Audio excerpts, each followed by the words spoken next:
Good evening, everyone. I'm General Manager Tony Mizuko coming to you tonight digitally for the first of two town meeting information sessions that we're having.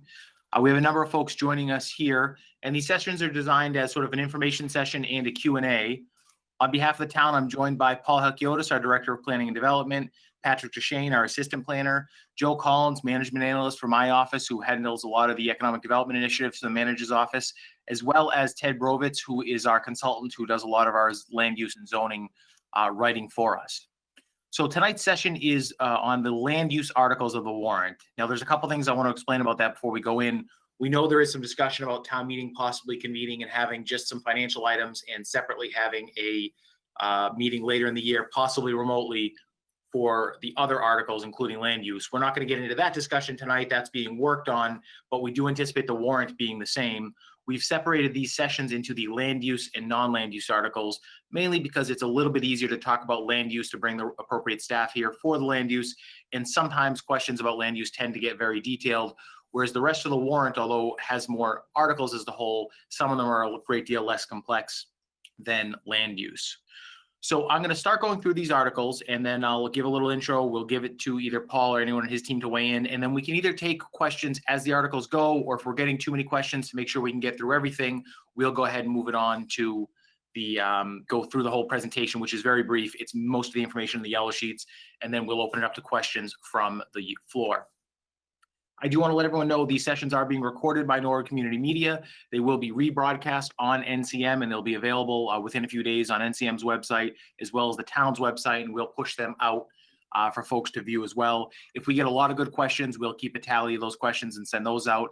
If there are questions that we don't have, that we get answered or that we don't have answers to, we'll certainly work to get those questions answered by folks as well. So with that, we're going to go ahead and get right into it. We're doing our land use articles.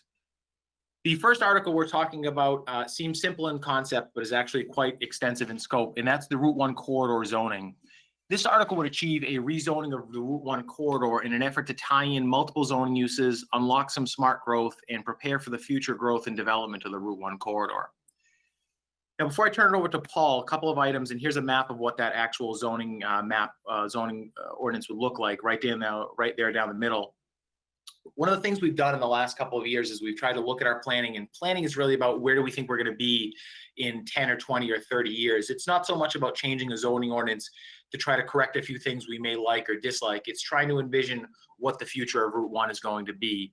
As you know, we refer to Route 1 as the auto mile. There are a number of auto dealers on Route 1, both pluses and minuses. They do bring in revenue to the town. They do bring in jobs. They're something Norwood's known for. Most of our auto dealers are in the 6 to 8 acre size range. A modern auto dealership is usually around 25 acres or more. So there's some growth challenges there that we see playing out in other areas, both in this warrant and the town. Another driving factor was an economic analysis we just completed. Actually, Joe Collins in my office just completed, where we looked at all the municipal revenue as well as some of the job revenue from the Route 1. And what we found is that the actual economic dollars from some of the key industries that we're aware of on Route 1 aren't where the municipal revenue really comes from. Things like manufacturing and office space are where we generate more revenue. Retail actually generates less revenue from for the community or for the tax base. Not that we want to build Route 1 just to generate more tax revenue, but when we take back and we look at that total analysis of the property taxes, of the economic impact of the electric and water and sewer revenue, we actually find that there's a mix that you want to move towards to maximize that amount of revenue. It's a little challenging because we can't be so specific to say we want exactly types of company A or B along a certain area, but we have the ability to try to move our zoning in that direction. And one of the reasons we wanted to look at unlocking the potential, if you will, the growth potential of Route 1 and sort of re-envisioning the next generation of Route 1 is the fact that we have a good and a bad problem with our residential property values in Norwood. They're going up. I think anyone that's bought a home recently or owns a home in Norwood knows that the property values are going up quite a bit in Norwood, and they continue to climb. Now, that's a good thing for the average homeowner. The challenge is what's happened is the percentage of our tax base that Route 1 occupies is actually slowly decreasing a little bit. And it used to be upwards of maybe 25%. It's been hovering in the low 20s. It's actually sort of dipping between 20 and 19%. And what's causing that is the value of residential properties are going up. So it doesn't mean we're losing value doesn't mean we're losing value in commercial properties. It's just the residential values go up that's causing that commercial portion to decrease. That's sort of my overview. Paul, if I want to turn it over to you and Ted to just talk a little more detail about what the zoning would achieve. Thank you, Tony, and good evening. Over the years, we've noticed that there were a number of ongoing problems on Route 1 that we wanted to try to tackle. The main problem is that the 4-mile stretch of Route 1 has 4 different zoning districts. And it's been kind of a hodgepodge with no clear logical order to how the zoning is handled along that corridor.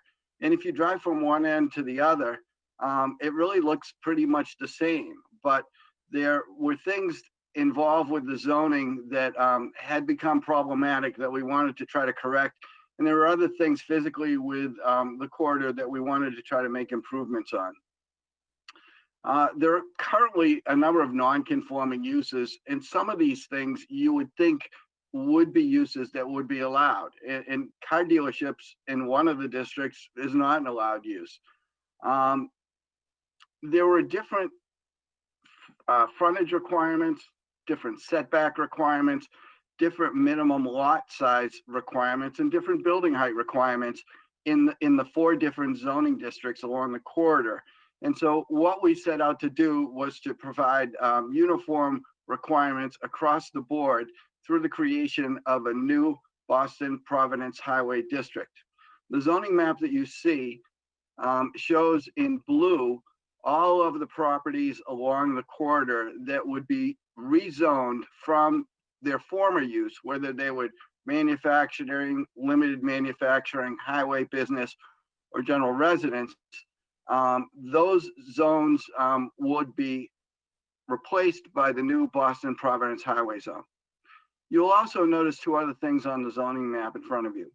The blue is got a horizontal darker blue hatch line running across in 3 different locations. And those are areas that would allow for multifamily housing development in addition to the other uses that are allowed in that district. You'll also notice that in those areas, a heavy red line runs across along the street. And those are what we call frontage zones. And this is a concept that was introduced to the town last year when we approved the mixed-use overlay zoning district in the downtown.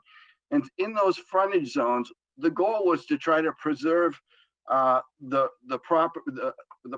part of the properties that were right on the road and preserve those for retail, commercial type uses, and not allow things like residential housing or auto storage or car parking garages along those frontage areas denoted with the heavy red line.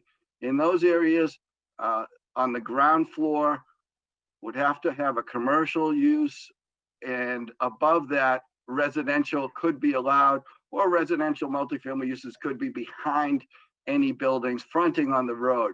But we understand the importance and the value of those commercial properties that front on Route 1, and we wanted to preserve those front-facing portions of those lots, reserve those for retail type uses that really do the best with a lot of visibility from the street.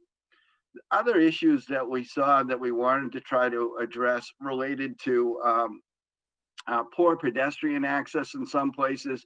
There aren't many sidewalks along the road, yet there's people that may want to walk to get lunch along the road to a restaurant to get lunch. There may be people that don't drive, that need to actually walk to work. And we would like to try to improve pedestrian access along that corridor. You'll also notice that there are some signs. There are some big billboards. There are some signs that look like they should be next to a super highway because they're like 80 feet high. We decided that we would like to have signs handled a little more tastefully than those kinds of signs that you might see on the side of a highway. We applied for a grant 2 years ago from the state. We received funding to retain the services of a consultant. We hired Ted Brovitz for Brovitz Community Planning. Ted's here tonight to answer any questions. But Ted's worked with us to do this project, and he didn't just start by coming up with a new zoning map. The planning process that was followed followed a prescriptive process that we usually follow when we're doing good planning. And that begins with inventorying and assessing the existing conditions along the corridor. Next, he did a vision plan to work with myself and Pat, the assistant planner, and the planning board to try to come up with a vision of what we'd like to see happen in the future along the Route 1 corridor. And after the vision plan, then we move forward with the proposed zoning changes. This article proposes to change several different sections of the zoning bylaw. It also obviously will change the zoning map, but it makes changes to the table of use regulations, the table of intensity and dimensional regulations that regulates things like lot size, frontage, and building height. We believe that going forward, if this is adopted, it will promote smart growth, mixed use development, more orderly and uniform development along the corridor. I'd be glad to answer any questions that anybody has at this time. Do folks have questions specific to Article 1? We can always answer them later as well.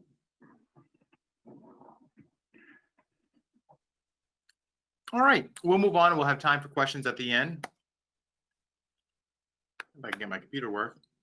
Article 2, open lot storage of motor vehicle zoning. Paul, is this article still in the warrant as written? Yes, sir. All right. This article would amend the zoning bylaw, table use of regulations, creating a new subcategory, and effectively would prohibit vehicle storage in all zoning districts except the new Boston Providence Highway District. I will defer to Paul for a more expert explanation of exactly what this would achieve with our zoning, but it was part of looking at the Route 1 zoning as a whole and the challenge of how we store vehicles for the auto industry in town, especially given that the average auto dealer, or I should say if you were to build an auto dealership today, it'd be about a 25-acre facility. Most of ours are in the 6 to 8 range. Paul? Thanks, Tony. As many of you know, the town's had a number of applications for open lot storage of vehicles. Most of the car manufacturers require the auto dealers to provide land to store inventory. And this is not the vehicles that are on their lot for sale, but this is usually on another lot, sometimes a mile or so away from the car dealership. And what we've seen over the last 5 years has been a trend in applications to the Zoning Board of Appeals and the Planning Board for open lot storage.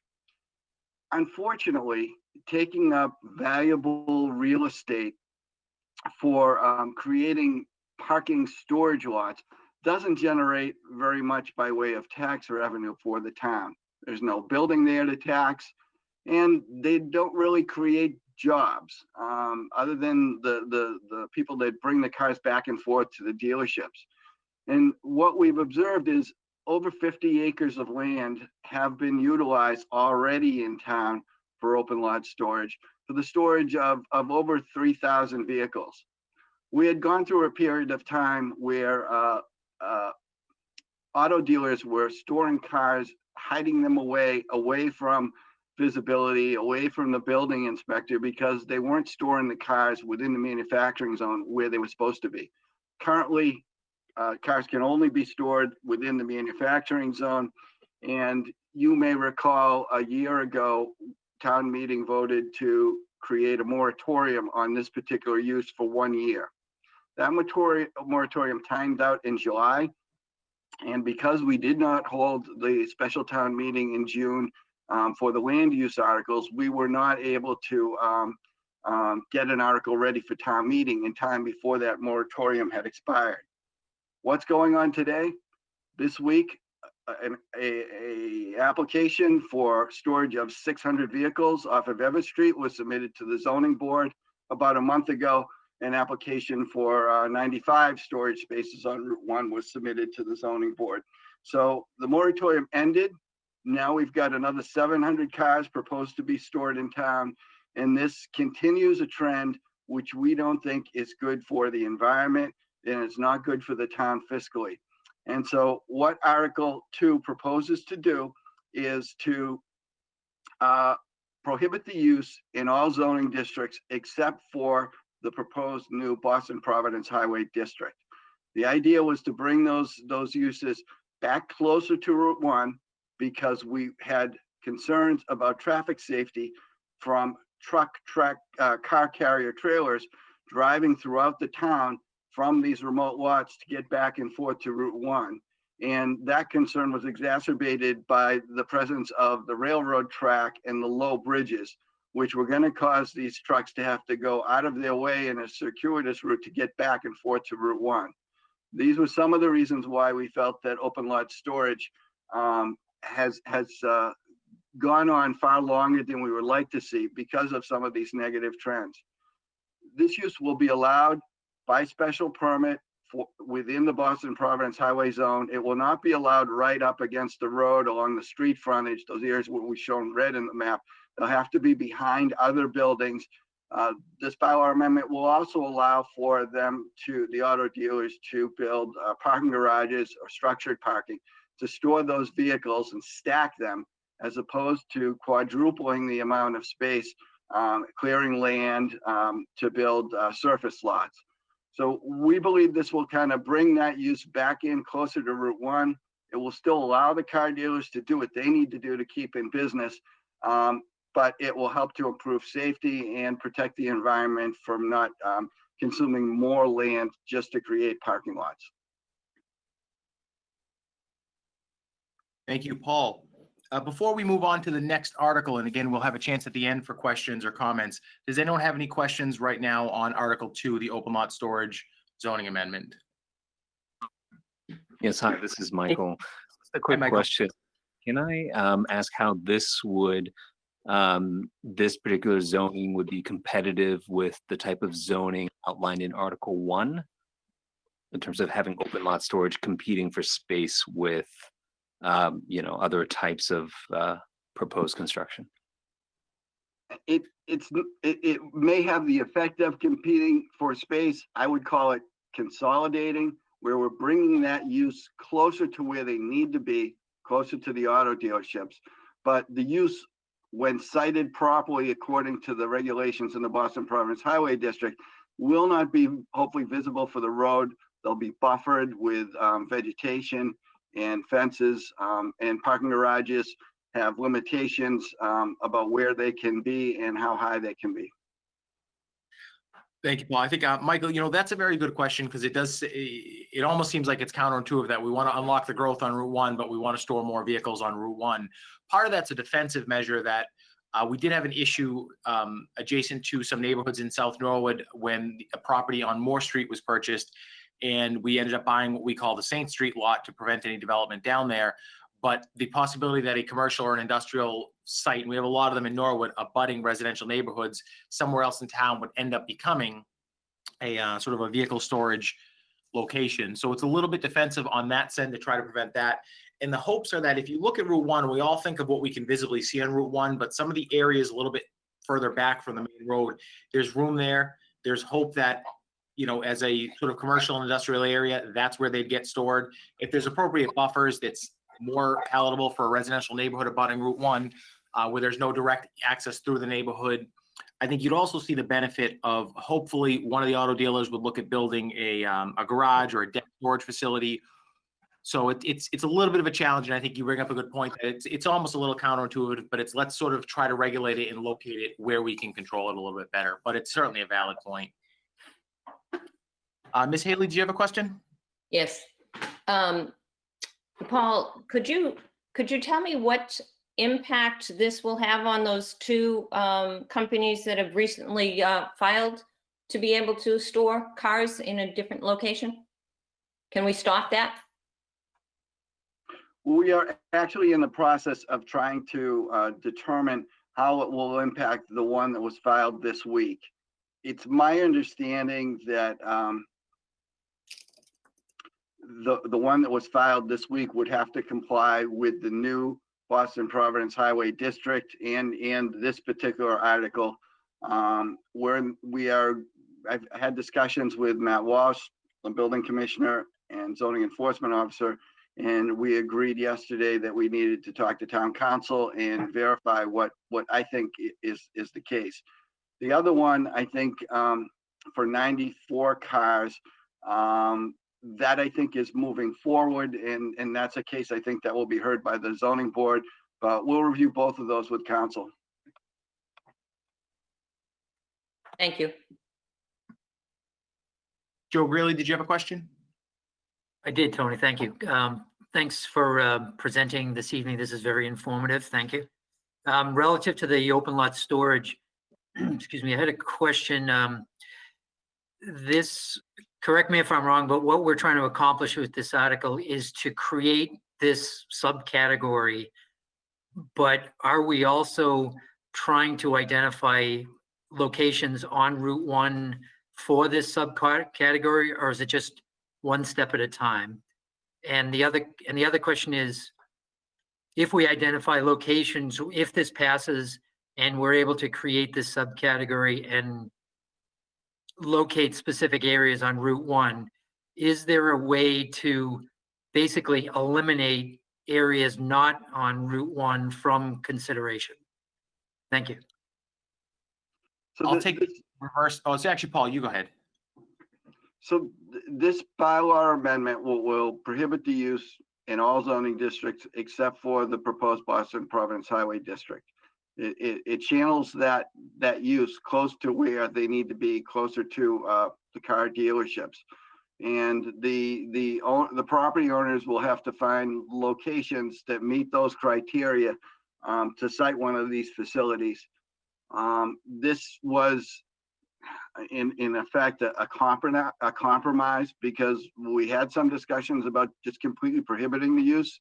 I think if the two that are in the permitting pipeline now are approved, storage of 3,700 cars on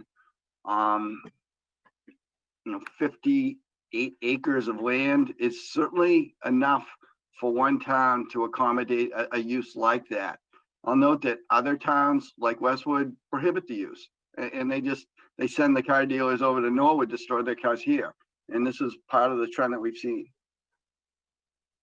To the part of your question, Joe, about could anything be done about the existing lots? The answer is usually not. Even when you change zoning, if there's a pre-existing non-conforming use or a pre-existing use, it's allowed to continue as long as it continues in operation. So if you had an area where we changed the zoning, but they were otherwise permitted for 300 cars, they'd be allowed as long as they're using that for auto storage and they don't go out of using it for, I think, 2 years, they'd be able to continue to do it.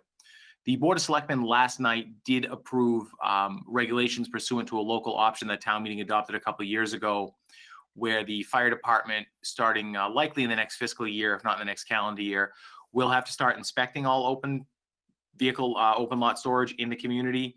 So that's not if it's contiguous to your business, so not like Home Depot, right? But like anywhere you have an open lot storage. So we do know that that'll add a little bit of regulation and a little bit of the cost of open lot storage of any kind in Norwood. Whether or not it will actually add to or change the development patterns remains to be seen, but it's an effort by the town to try to regulate an ongoing problem that nobody really could have foreseen at some point in time. And part of it's that the auto industry has changed. Right, 20, 30 years ago, you used to go and you sort of order your car and then they call you when it comes in. Now they turn the cars over so quickly that you go in and you want a red Camry with this on the bumper and this type of this, and they basically got to have it there right away or they lose the sale and you walk away. So I think part of this is also an industry that has been in Norwood for half a century or longer is just changing, and sometimes we end up dealing with the challenges of a changing industry. Other questions on Article 2? And again, there'll be a chance at the end.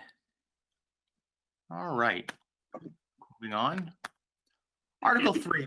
Article 3 isn't necessarily a land use article, but we're sort of taking it in the groups of our land use articles.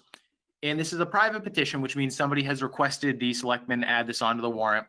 And it requests that town meeting modify the definition of the South Norwood Business District to include the 83 Moore Street property, which is, we call it the Space Center, so that additional liquor licenses would be potentially available to businesses at that location. Those licenses still are subject to the Board of Selectmen's regular approval process, as well as any other zoning or health or building regulations.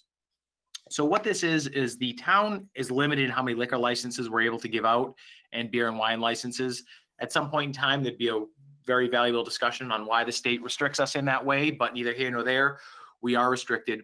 Several years ago, the town established a South Norwood Business District, which you see outlined in green here. And when you petition the legislature for additional licenses, what they like to see is that you're trying to target an economic development area, that it's not just sort of the one off here, one off there. They still do that, but they like the way you can get a series of licenses is if you say we've got this particular area. They're doing it in Boston. Of course, they'll grant Boston 40 licenses for a block. We go and ask for 4 or 5, and it's like asking for the sun and the moon. What this petitioner is asking to do is to extend the district, which would include the Moore Street parcel. Therefore, any of the available beer and wine or liquor licenses in the district that are not otherwise being used would be able to be used at the Space Center. Now, this is an interesting article in that town meeting is being asked to expand the district and petition the legislature. The legislature would still have to approve the district being expanded, and therefore the license is being used in that capacity. So it is possible that town meeting approves this and votes favorably on it, and that the legislature decides to take no action. That's really up to them. It's always a little challenging with liquor licenses. But what this would in effect do is take that dark green area, extend it to the little shaded green and white area, so that way those liquor licenses would also be available in that area, though not exclusively for the Space Center area. Questions on Article 3? Okay, great. We can always come back to it at the end.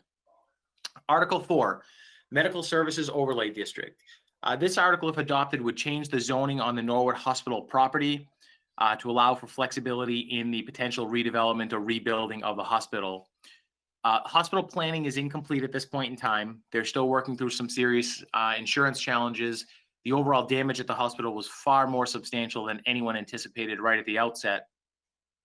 And one of the issues that did come up early on is whatever the hospital ends up doing, and again, they have to go through some complicated insurance processes for the building, which suffered tens, if not $100 million worth of damage, is that the zoning underlying the hospital hasn't been looked at in, I mean, we looked at it, it's probably been 40 years. It's not ever been proper hospital zoning.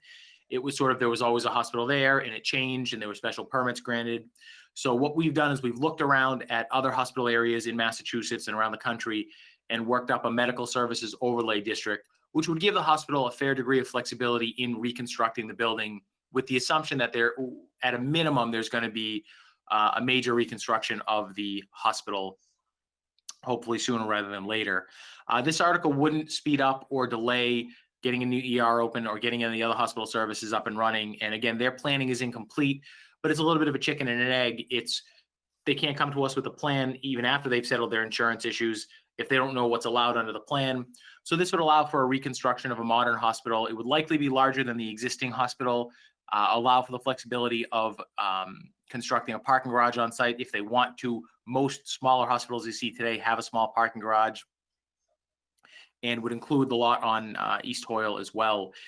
Originally, there was discussion about including the Guild Medical Center in this zoning. The Guild Medical Center is actually office condos, so at the end of the day, it was decided that including that lot for a couple of other reasons, but in the fact of how the ownership is structured, likely wouldn't make much of a difference. And early reports from the hospital are once they get through their review and their engineering and their design and their insurance, they are going to look at to rebuild something, but it's not likely to expand beyond the existing space of the lot. With that, I'll turn it over to Paul and Ted for some specifics on the zoning, since they actually wrote the language, and then we'll open it up to questions. Thanks, Tony. Currently, the hospital's located in the general business zone, and that's the pink district that you can see on the map in front of you. The proposed medical services is an overlay district, and the overlays identified on that map with the diagonal maroon stripes. It encompasses the main block that the hospital's on now, the post office, and the smaller block behind that with the gas station. And it also includes 3 parcels to the south that run along the railroad tracks. One parcel right at the turn of East Hoyle Street near the railroad tracks is actually owned by Stewart Hospital. The other 2 parcels are privately owned. There's some small buildings at the front towards the street of one of them, but the majority of both of those other parcels is currently used for parking for the hospital. The height limitation in the existing general business zone is 30 feet. And I think most of us look at that building and say, yeah, that's not 30 feet. It's a little taller than that.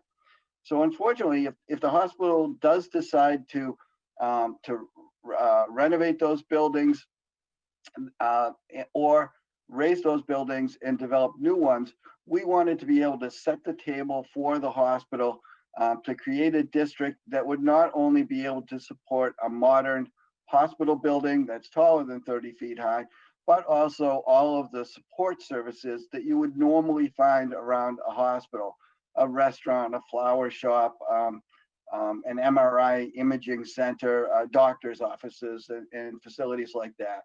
And so we again retain the services of Ted Brovitz. Ted worked with us to create this medical services overlay district bylaw. It is fairly straightforward, but it does require the hospital to go through a careful planning process with the planning board, where they would first present kind of like a master plan for the redevelopment of the property. And then as they were ready to move forward with different phases of development, they would come in with those detailed site plans. I'd be glad to answer any questions about this article. One item I'll just add to what Paul had said before we take questions is when we're looking at the redevelopment of the hospital, as I said, we're not sure exactly what they're going to do.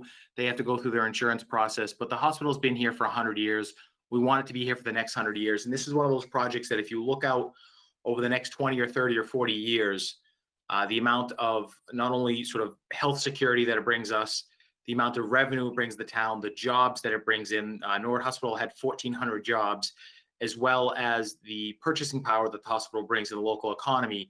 We're going to want to make sure the facility that gets built there is big and modern and is going to last the next 50 to 100 years, is really going to redefine that part of town. So it's unfortunate the way this happened, and it's causing a lot of strains on the community with the closure of the emergency room and the facility itself. But it's about looking to the future, about hopefully 1, 2, 3 years from now, we'll have a brand new, beautiful Norwood Hospital.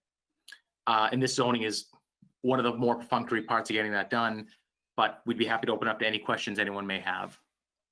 I have a quick question. Go for it. So I'm glad that we're looking at our zoning more proactively and really thinking about what kind of land use we want in Norwood. But this kind of applies to all of the questions, but I'm just thinking of this one from the hospital because they saw so much flooding. I'm wondering if we've looked at our stormwater systems and the planning board's requirements for pervious space to kind of stay on top of these storms, which will probably be increasing with frequency and intensity, so this doesn't happen again. So there's a couple of things. I'll let Paul speak in a moment to specifically planning board regulations related to impervious surfaces. Big picture, to comprehensively address our stormwater infrastructure, we're going to likely need an additional revenue source to be able to do that. There's some work that we can continue to undertake within the budget structure that we have. What a lot of towns do is move towards a stormwater utility, which some people call a driveway tax, which is for all intents and purposes a driveway tax. We did a study, the Meadowbrook area in 2004. There was a lot of work recommended in that study. In today's dollars, probably around $18 to $20 million. Even doing all of that wouldn't alleviate some of the challenges that we're going to have with stormwater. We would need a fairly substantial recurring revenue source to comprehensively address some of these issues, because one of the challenges is that climate change is happening, and we can debate over why or whether it should or shouldn't happen, but it is happening. And even if we had the best impervious surfaces in the world in Norwood, even if we had a sort of a green roof on every building and we had green sidewalks, which I saw in Southeast Asia, and I was trying to get Mark Ryan to build, but you know, things freeze in New England in the winter, which makes a lot of stuff complicated. That amount of rain that we saw in that June 28th storm or anything similar to that, the system almost could never handle that amount of rain. So when we're seeing that type of rainfall, you almost can't address that, but we can certainly make improvements to the system, and the town has over the years, but it's going to require some additional serious dollars into the budget to be able to make that happen. I think at some point in the next 6 months to a year, you're probably going to see, if not a proposal, sort of the idea of a proposal coming forward that to comprehensively address that, that's something that we're going to need to look at doing. Now, as for impervious surfaces, Paul, when's the last time we've looked at stormwater and drainage requirements? They're looked at on a project by project basis by Conscom and the planning board, of course, but I'll defer to Paul on specific regulations. Yeah, whenever the planning board receives an application, we sent copies of that application to the DPW, to the engineering department, and they reviewed the stormwater calculations, the drainage calculations, to determine whether or not they meet the 100-year storm requirements for stormwater management. So we do that for projects that are near a wetland or a waterway. The Conservation Commission reviews and approves those. They actually years ago adopted a new way to project the amount of stormwater that will be generated following a method from Cornell, which assumes greater precipitation off into the future. And so we do this. However, we need to understand that the area where the storm hit the hardest, where the impacts were the hardest, was in the downtown area where there's the most impervious surfaces. If you look at an aerial photo of the town, you can see the downtown is intensely developed and there's a lot of impervious surfaces. So that stormwater has to go somewhere. And if it can't go in the ground, and this summer we had a drought, and when it rains sometimes during a drought, the water doesn't percolate in the way it would normally, and it just rolls over it. This is what happens when you get, that much rain in that short a period of time. The number of catch basins and the capacity of the pipes was surcharged, and they really, could never have been able to accommodate that kind of storm. If you've ever been down to Florida and seen these huge drainage channels that they build, 15 feet wide, 15 feet deep, and oftentimes they have a little creek running down the middle of them. Those were designed to handle these kind of storms because that's the kind of climate conditions that Florida has, where they get these occasional intensive downpours. That kind of stormwater management just isn't done around New England because we don't have these types of problems very often. But we do carefully look at stormwater designs, the engineering department, make sure that they are designed to accommodate what they're supposed to. And we do look ahead to the future and understand that with the occurrence of climate change, we are going to see more frequent and intense storms. You turned on the news tonight and saw what's going on in Louisiana. This is their 5th intense storm. And how can we not think that that wasn't related to climate change? Thank you so much. Julie, just one other point, and then I think Ms. Haley has a question. At some point, it wouldn't be a bad idea for the town to look at a master plan to tie some of the land use concepts together. We've kind of divided our community up and we say, okay, we got to do the downtown, we got to do Route 1, but it wouldn't be a bad idea for us to engage in a master land use planning or comprehensive planning process at some point in the future. Ms. Haley. Could you tell me, I saw that the maximum height is, what was it, 80 or 85 feet? With, I know, setbacks and all that, all the qualifications on it. Do we have a building in town at this moment that is roughly 80 feet? The Carillon Tower at Town Hall is about 120 feet. And one of the reasons that the height requirements for the hospital would be on the higher end is hospital floors are generally higher than what you'd see in most office buildings, at least modern hospitals. Part of it's the additional air handling equipment and some of the medical equipment. If anyone's a nurse, they're a little bit better on it than I would be. The stuff they need when you're in a hospital room, if you will, is there. They need a little bit more space than a typical building would need in between their floors. They're built to a different standard. And the ground floor of a hospital, if you think of operating rooms and the amount of equipment that's in there, it's not, remember that even if it's 80 feet, it still won't exceed 6 stories. The reason is above 6 stories, you get into high-rise construction. So it wouldn't exceed 6 stories. It's just a story to them is not what you would see as a story in a residential home. I'm just trying to visualize it, but I was wondering if the apartments that are up behind the Oldham School, how tall are those? Do you remember? And I can give you 3 examples that will help you visualize that height. The new buildings that Avalon built are 60 feet tall. The Dedham Medical Building on Route 1 is 70 feet tall, and the Hampton Inn on Route 1 is 66 feet tall.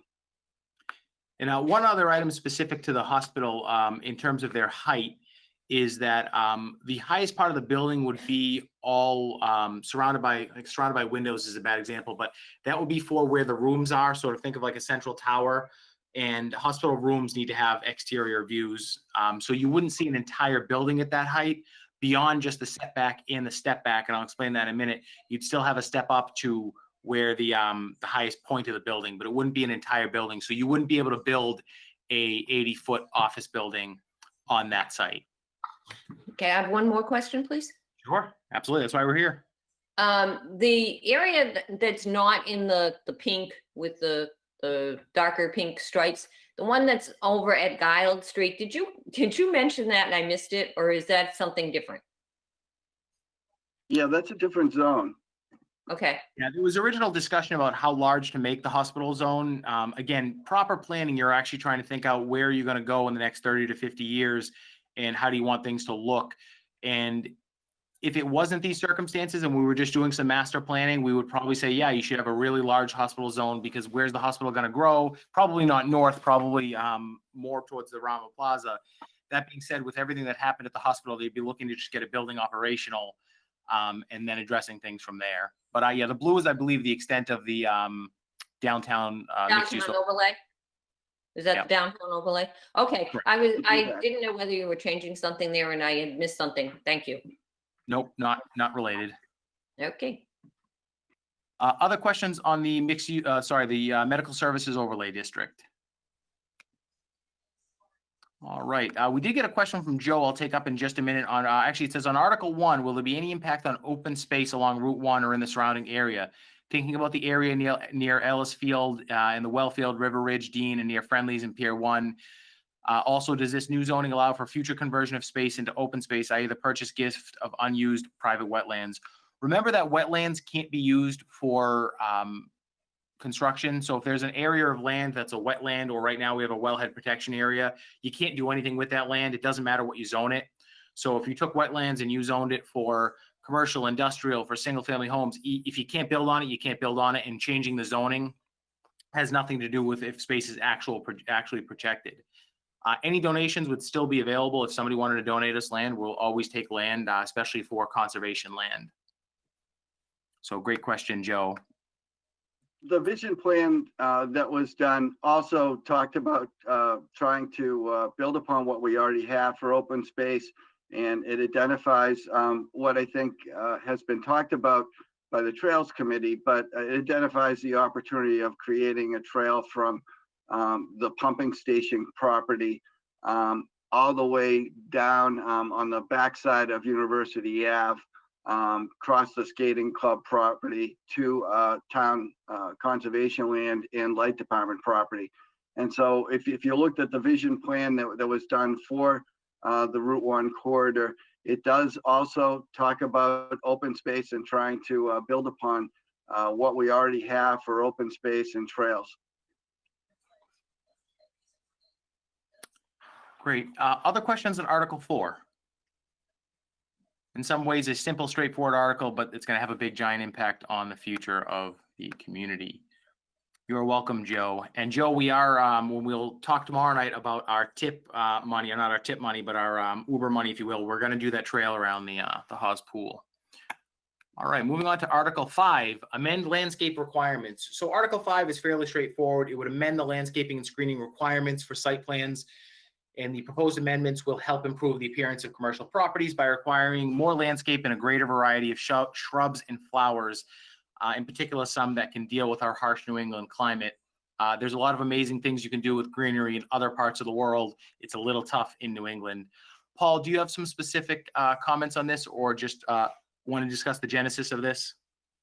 Yes, over the last 5 years or so, the planning board has noticed when we get site plans in for approving new developments or redevelopment, that the amount of landscaped areas didn't really seem very much. Right now, 2% of a parking lot area has to be set aside for either islands and or buffer strips along the property lines. But what we kept seeing over and over again were properties that didn't have much, and they met that requirement. I also noticed when I asked one landscape architect to add some variety to the plantings at the new McDonald's that was built up on Everett Street on Route 1, I said, you know, why is it just this one kind of, you know, inkberry, and you have 100 of them proposed for your property? Can you throw something in that you know might bloom in the summer or the spring and provide some color? And they pointed out to me that our regulations don't allow for that. Regulations require evergreen landscaping, like rhododendrons or inkberry. And so what we wanted to try to do was to increase the percentage of area of a parking lot that has to be landscaped from 2% to 5%. We wanted to allow for a variety of seasonal plantings like forsythia and lilacs that come up in the spring. We also want to allow for bulbs and flowers and seasonal flowers like mums in the fall. And our bylaw doesn't really allow for any of that. And when I really looked at it closely, it was kind of shocking. So I wrote this amendment to increase the amount of landscaping required, to increase the number of trees required on a site, and to allow for a variety of different types of plantings throughout the season. And we incorporated standard language for things like drought-tolerant plants, insect resistant, disease resistant, native plantings as being what we would require. So I really think that this article will help beautify the town. It'll provide more pervious surfaces that can accept stormwater. It will help address the issues related to climate change. As we know, trees sequester carbon. Trees help to reduce the heat sink effect, which we have as a problem identified in our downtown and along the Route 1 corridor. So we're hoping that by requiring some more better and different type of landscaping, it will make the town's commercial properties more beautiful and more valuable. Be glad to answer any questions. Any questions on the zoning amendment for landscape requirements? Tony, this is Bob. Just one. Just generally, when we put, I like the requirement. What are the consequences to somebody who doesn't abide by the bylaw, doesn't do the landscaping that we require? So Yep. If you usually want to start the enforcement process.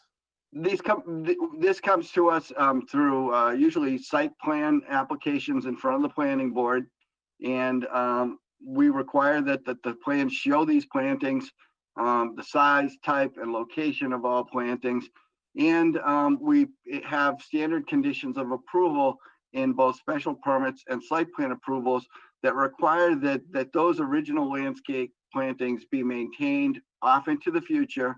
And of course, things die and there's storm damage. And if they are damaged or destroyed, they're supposed to replace it with the same type of planting or something better. And so we really think this will help the town look better off into the future. Thank you. Other questions on Article 5? All right. Tony, I actually didn't, I'm sorry. I didn't actually answer that question directly. Since this is approved through the zoning process, it can be enforced as part of a zoning approval with the planning board. And so there is that enforcement end. And if we saw plantings that were supposed to be there that were there at one time, the building commissioner, zoning enforcement officer can tell them that they need to replace that. Thank you, Paul. Thanks.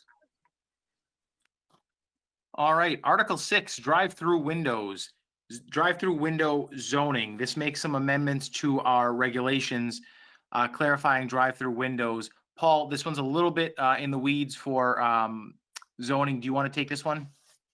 Sure. The planning board had an application a few years ago that had a drive-through lane that was 280 feet long. From the beginning of the drive-through lane to where the pickup window is, it went around a building and you couldn't see how many cars were in front of you.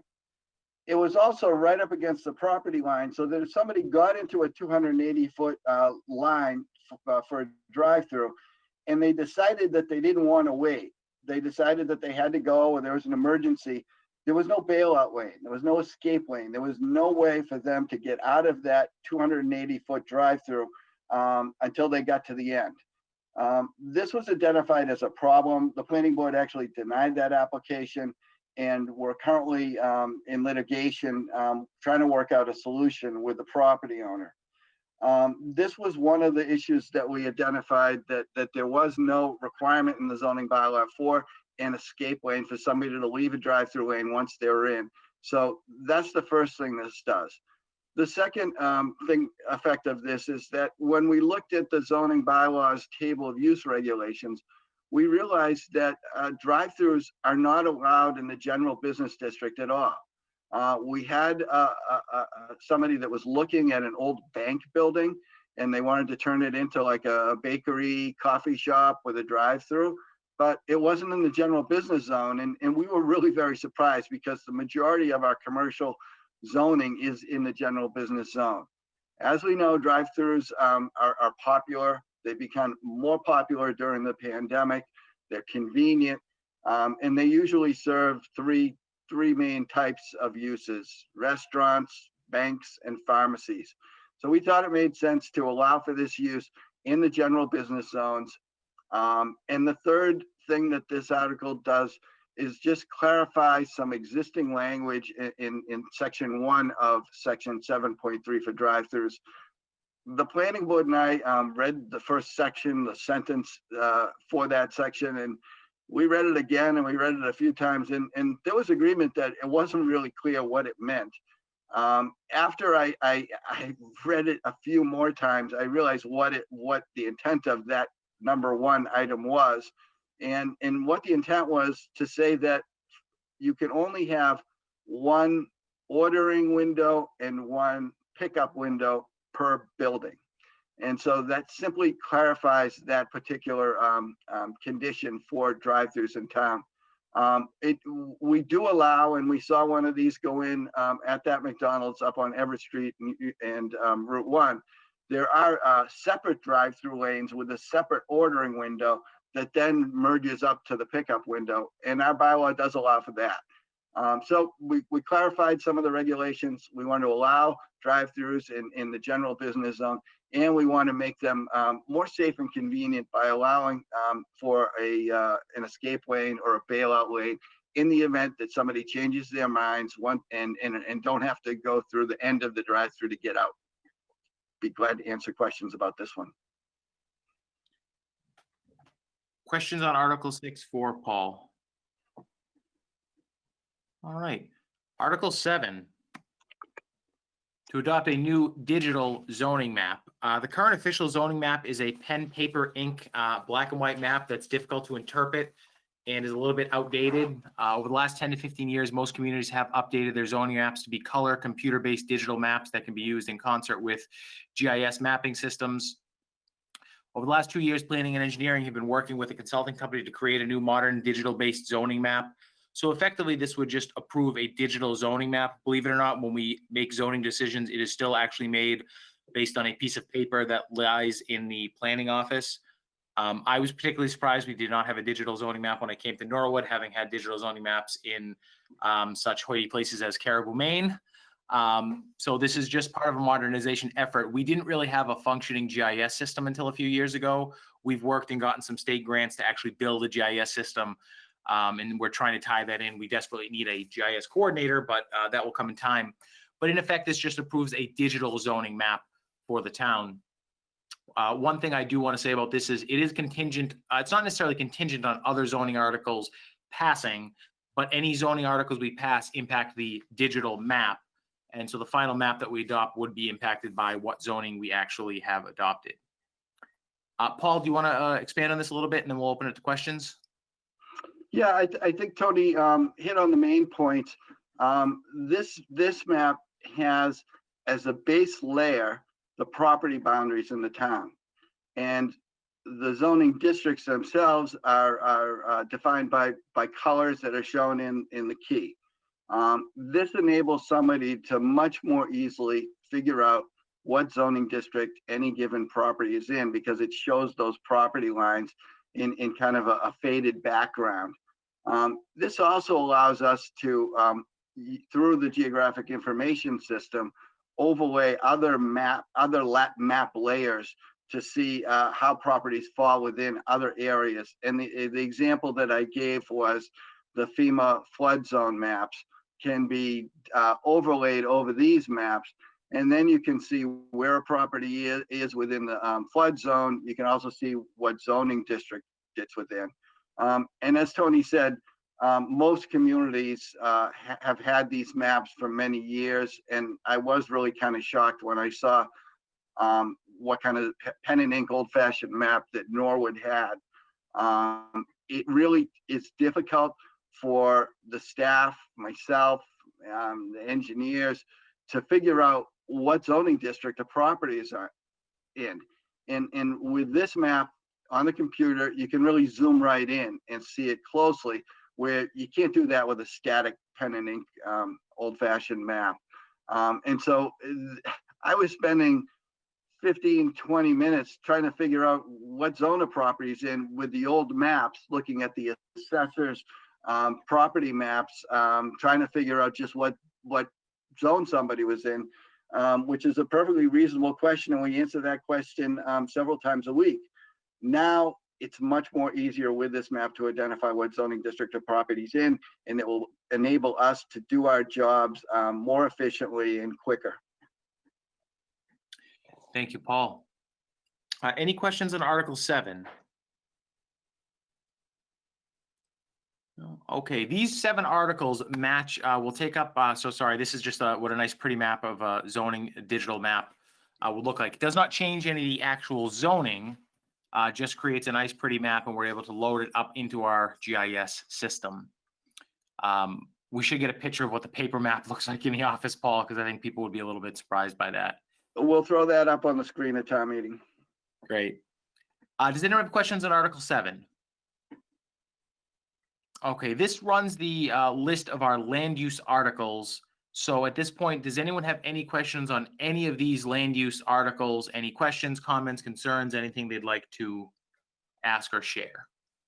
I'll give everyone a minute or two.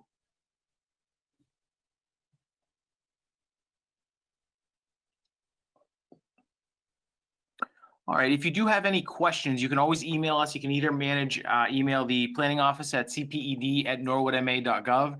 You can email the town manager's office at managers@norwoodma.gov.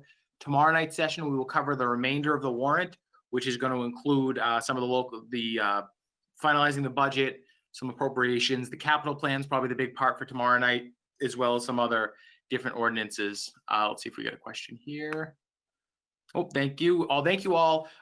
This was recorded. It will be rebroadcast on Norwood Community Media. We'll have it up available on our website. We will do this again tomorrow night, except it'll be the rest of the warrant, and we'll have those available. And we'll continue to try to get information out to everyone.